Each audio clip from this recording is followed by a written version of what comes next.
I had crafted the perfect New England life.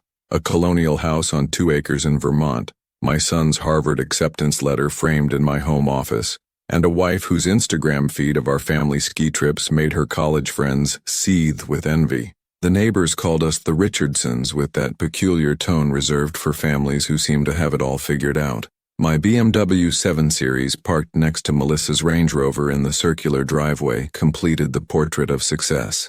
Then came Father's Day, 2023. I arrived home late, again, having squeezed in an emergency gallbladder surgery that could have waited. The house was dark, except for the kitchen light. Odd, since Melissa always waited up. The handwritten note on the kitchen counter was only 7 words: "You have a family, you're just never here." I read it 3 times before understanding. Like diagnosing a rare condition, my mind refused to accept the obvious. I called her phone, straight to voicemail. I texted, no response. I checked upstairs. Sophie's closet was half empty, Melissa's jewelry box gone. I stood in our master bathroom, staring at the single toothbrush in the holder, mine, and felt something I hadn't experienced since my first patient died on the table: complete helplessness. The silence in that house became a physical thing, like fog that follows you from room to room. Melissa took our daughter Sophie to her sister's place in Burlington.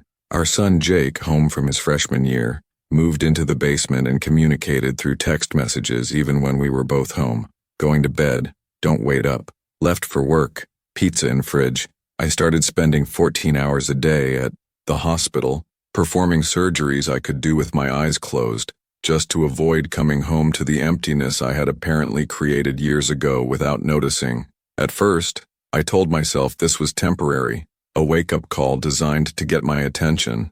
I sent flowers to Melissa's sister's house, but they were returned. I tried calling Sophie, but she let it go to voicemail. After 2 weeks, I received an email from Melissa with a calendar invite. Family counseling session, Dr. Bennett, Thursday, 4 p.m. I declined it, citing a scheduled surgery. It wasn't a lie, but it wasn't the whole truth either. The surgery was elective and any of my colleagues could have handled it. If you've ever sat alone at your dining room table on Thanksgiving, you know the sound of a fork against an empty plate can be deafening. I microwaved a turkey TV dinner and opened a bottle of Macallan 25, the one I'd been saving for Jake's graduation. The irony wasn't lost on me.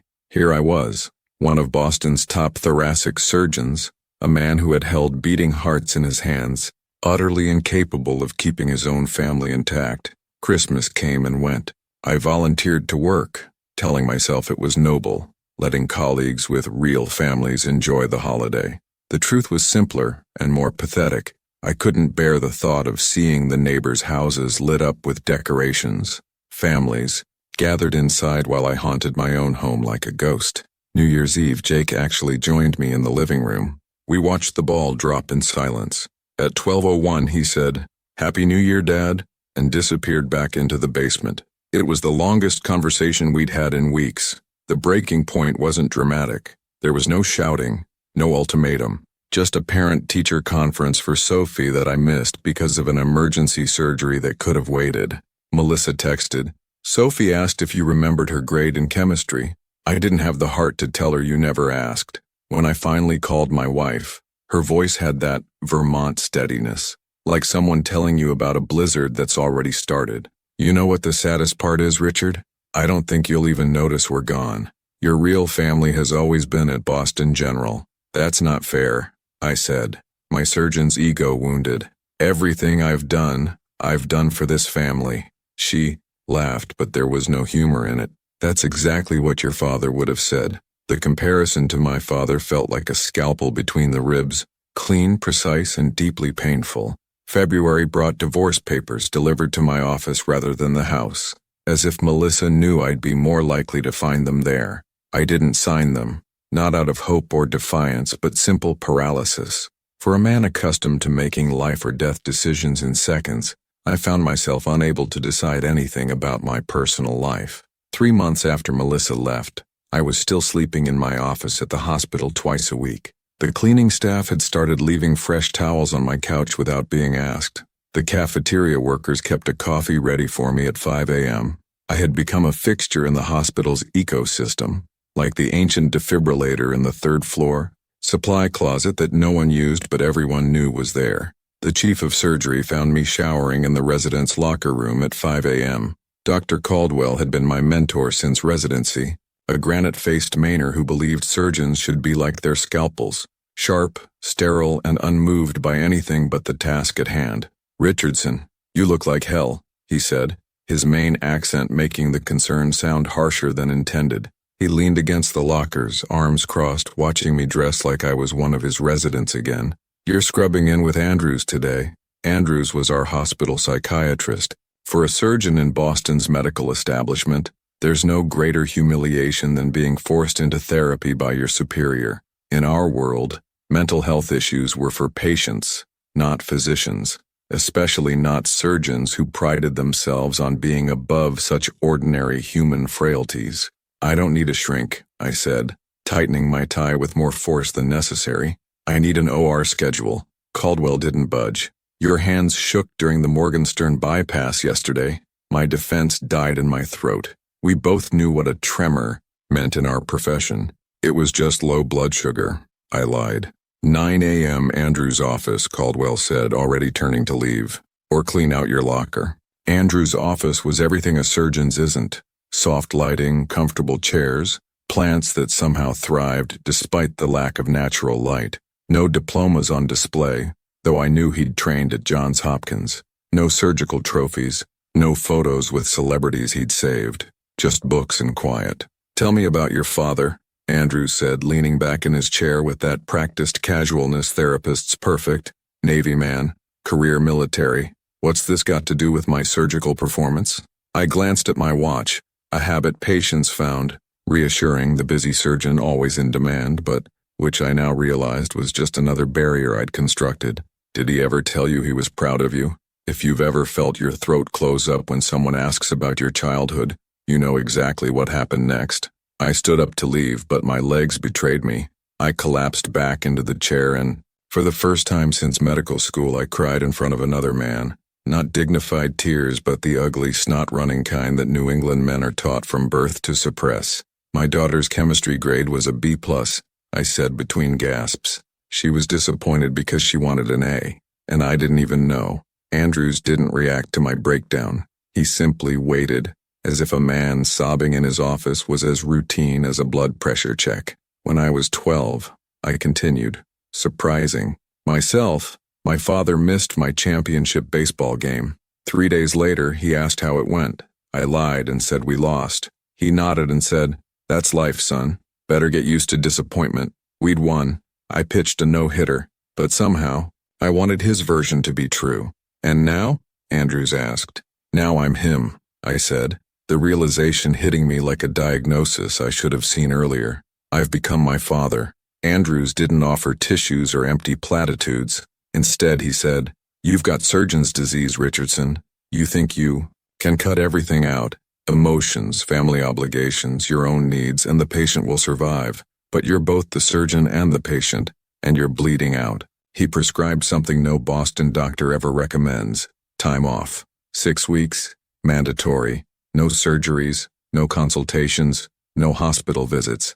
I argued, of course, cited my patients, my responsibilities, the mortgage on the house that was now mostly empty. "Your family didn't leave yesterday," Andrews said, unmoved. "This has been years in the making. 6 weeks won't change anything for your patients, but it might be a start for you." The hospital administration, concerned about liability, after the tremor incident, agreed with Andrews. I was placed on medical leave. The euphemism felt like another wound. The first week I drove up to our cabin in the White Mountains, the one I bought 7 years ago, but had only visited twice. It was dusty, small, and lacking the sleek sophistication of our Vermont home, but it had a view of Mount Washington that made trivial things seem appropriately trivial. I spent 3 days doing absolutely nothing. For a man whose identity was built on productivity, on the measured value of a life saved or improved, this emptiness was excruciating. I downloaded a meditation app but deleted it after 20 minutes. I tried reading a novel, something I hadn't done since residency, but couldn't focus. I took hikes, pushed my body until it ached, hoping physical pain might distract from the emotional kind.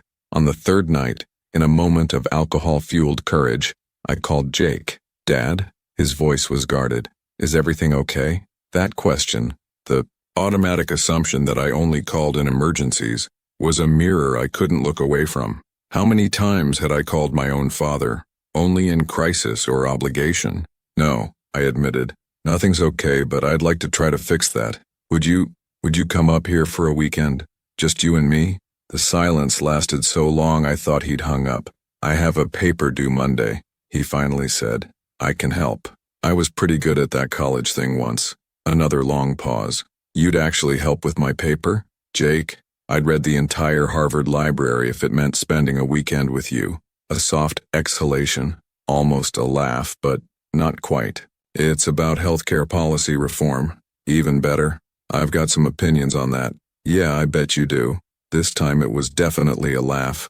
"Fine, but I'm bringing my own car, just in case." "In case what?" "In case you get called back for an emergency, or we kill each other by Sunday." The honesty was refreshing if painful. Fair enough. After I hung up, I cleaned the cabin frantically, not just for Jake, but to occupy my hands, which still sometimes trembled when I thought about the operating room. I drove 30 miles to find decent groceries, buying whatever I remembered Jake liking as a teenager. Did he still love those cinnamon cereals?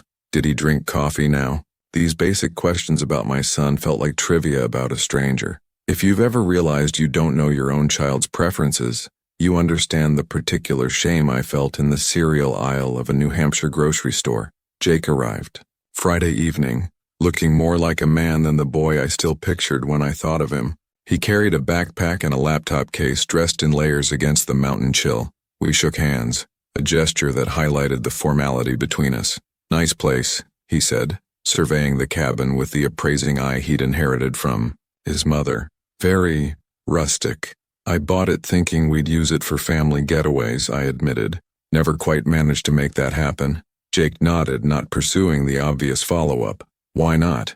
We both knew the answer. We didn't have some Hollywood moment where everything was instantly fixed. Instead, we had awkward silences, stilted conversations about the Patriots' chances that season, and two grown men trying to remember how to talk to each other. Jake worked on his paper. I cooked steaks that were slightly overdone. We watched a basketball game without much interest. He slept in the loft. I took the couch. The physical distance mirrored the emotional one. But Saturday morning, something shifted. We hiked up to Crawford Notch, that signature New Hampshire landscape that makes you feel small in the best way possible. The trail was muddy from spring thaw, the forest awakening around us. Neither of us were particularly outdoorsy.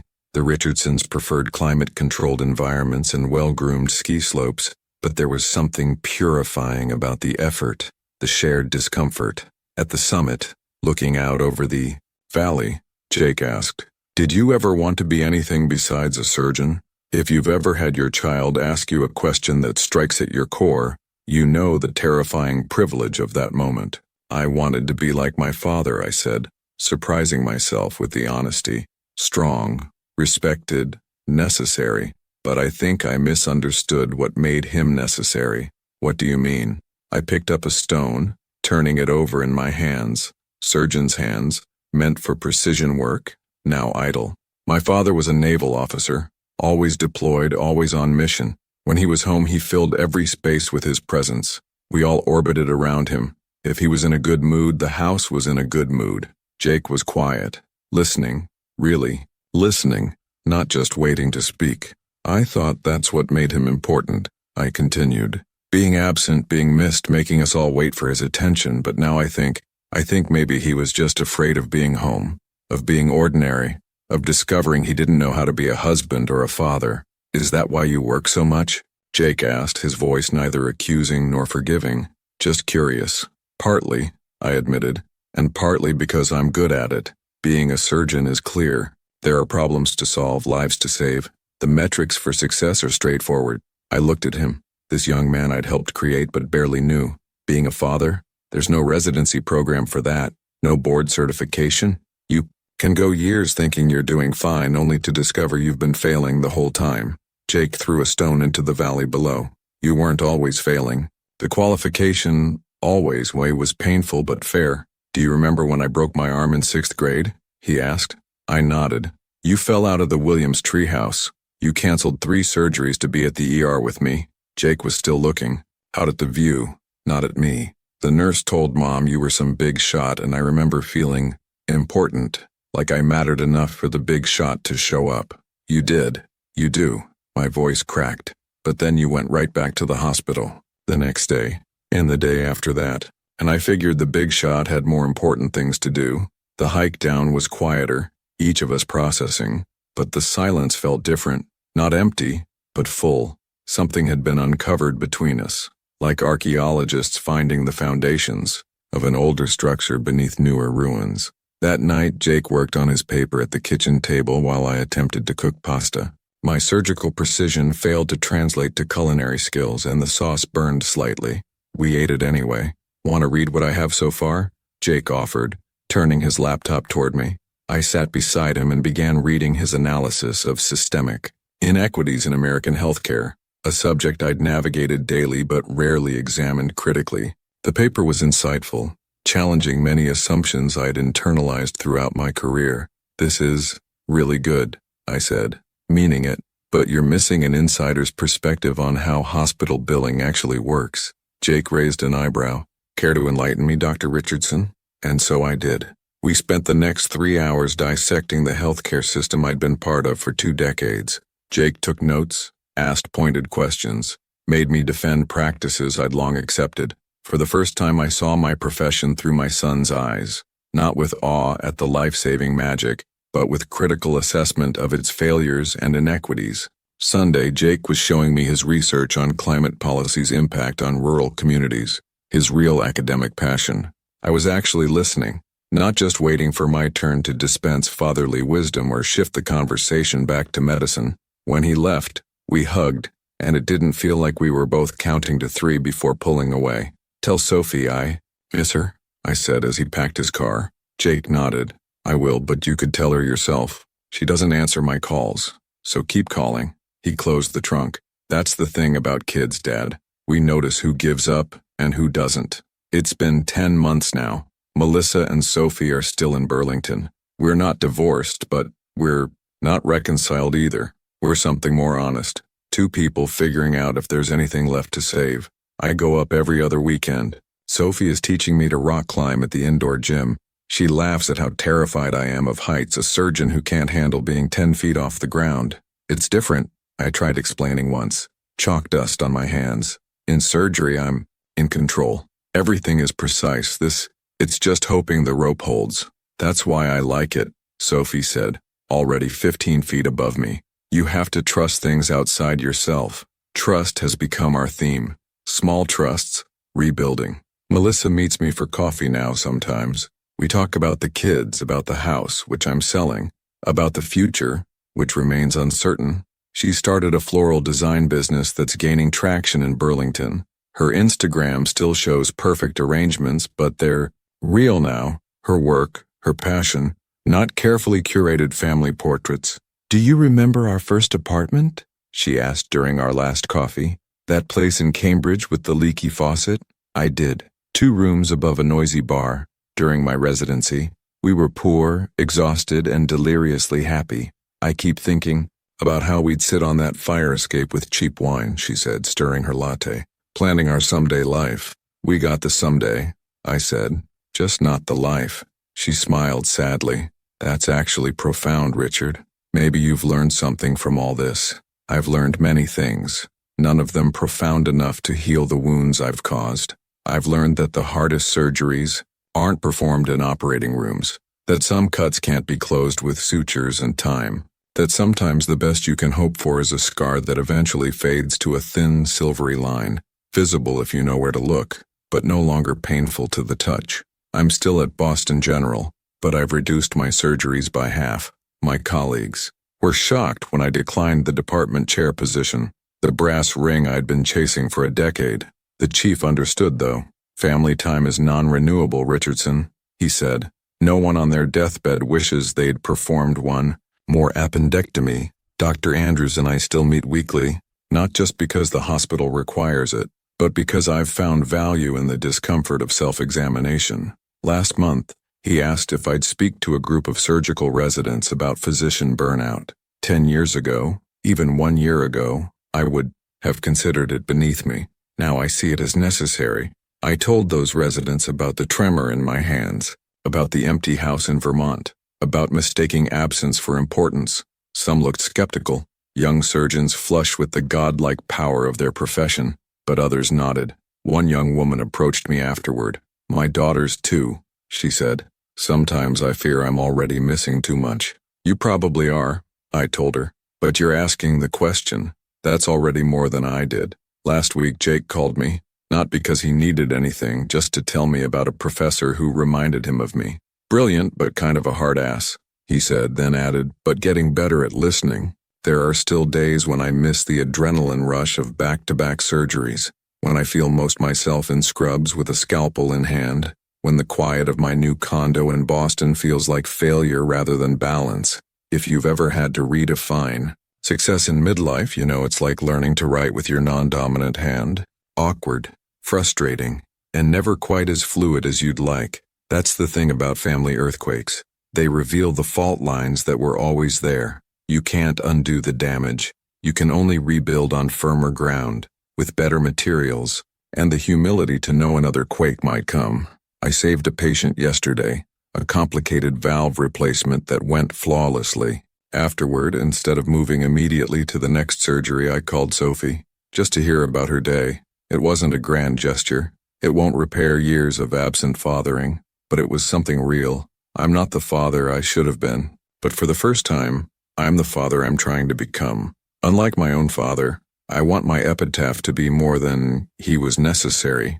I want it to be "he was present." It's a simpler ambition than being Boston's top thoracic surgeon, and infinitely harder to achieve.